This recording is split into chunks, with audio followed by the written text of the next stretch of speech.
Hello there, Rowan from Luminous Minds here.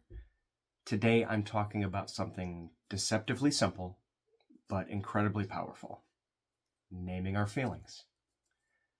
I'd like to encourage you to feel free to feel your feelings. Expanding our emotional vocabulary allows us to feel more in control, more connected, and less overwhelmed. Let's start with a story. I had been working with a client for about 3 months, and it came time to review our progress. I asked a simple question: what that we have talked about or worked on so far has been helpful? And without missing a beat, they held up a copy of the feelings wheel. They elaborated that they'd started a little folder of worksheets that made sense to them, and that this one in particular was a game changer. They said that before, they'd only been using a handful of words to describe how they felt: anxious, depressed, angry, tired, or fine. With the wheel, they could review things that had bothered them that day, identify what they felt, reflect on it. Naming their feelings helped to give them confidence, and they said that it also helped them to improve communication with their partner, with their child, and with the rest of their family. Children learn to identify and label feelings through interactions with others, right? Parents, caregivers, teachers, peers. That's part of social emotional development.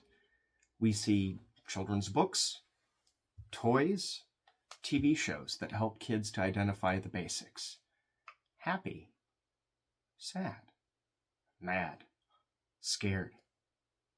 This is where it starts. And as we grow, ideally, we keep expanding our emotional vocabulary, learning subtle differences between sad and disappointed, happy and proud, anxious and excited. One problem that can get in our way is when others hit us with cliches like boys don't cry, big girls don't cry, don't get angry, it could be worse, don't be too sensitive, you should be grateful. While often well-intentioned, all these messages encourage us to ignore, avoid, and not identify or express our feelings.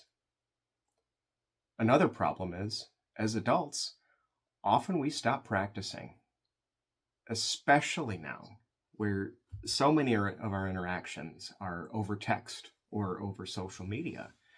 We miss all the feedback that we'd get in face-to-face interactions.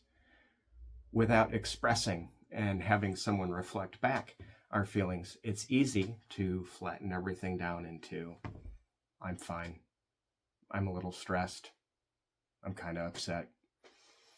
We lose the richness and the accuracy of our own emotional experiences.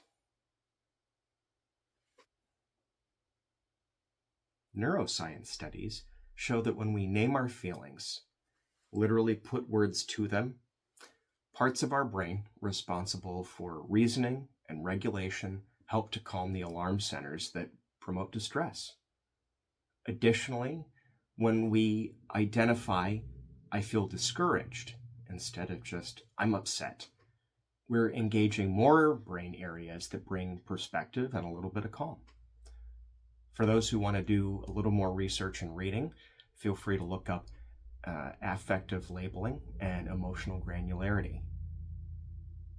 This doesn't erase the feeling, but it does take some of the charge out of it and gives us a space in order to respond.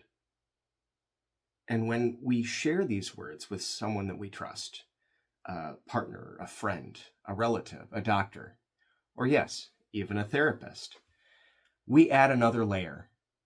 We're not just naming the feeling, we're putting it in its context. The process of reflecting together is where a lot of growth happens. Great. So, how do I start practicing this? What's the best bang for my buck? Good questions. Number one, Find a tool you like. Search online for a feelings wheel. Pick one that feels clear to you. Print it out. Save it to your phone. Whatever works for you. Number 2, check in with yourself. Pause when you have a couple minutes during your day and ask, what am I feeling right now? See if you can find a specific word or words that fit. 3, add context, right? Start asking yourself questions that you can try to answer. Like, what happened that led me to feel this way? Have I felt this way before? This helps separate the event from the feeling.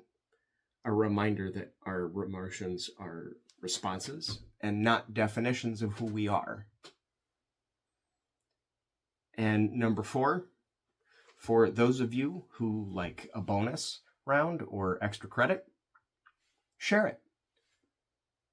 Not with just anyone, but with someone that you trust to listen and not judge you for having a feeling. When someone you trust asks, how are you? Or what's going on with you? Feel free to let them know. Instead of, I'm fine, a little stressed. Let that trusted person know that I'm feeling really proud since insert recent accomplishment here. Or I'm just really disappointed since insert recent bummer event here. Obi-Wan Kenobi once said, stretch out with your feelings. While he was talking about connecting with a mystical energy field, it's still a really good reminder that most of the time, recognizing and naming our feelings won't harm us. And in fact, it might really help us. What are some of your go-to words to describe your feelings? Is there someone you recall who really helped you learn how to name your feelings? Other comments? Feel free to answer below in the comments. If you enjoyed this video, I encourage you to like it. Subscribe to Luminous Minds LLC here on YouTube, or follow along on Facebook, Instagram, or LinkedIn.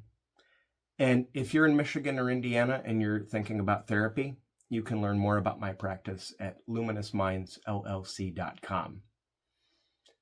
Thank you for spending this time together. And until next time, please take care of you.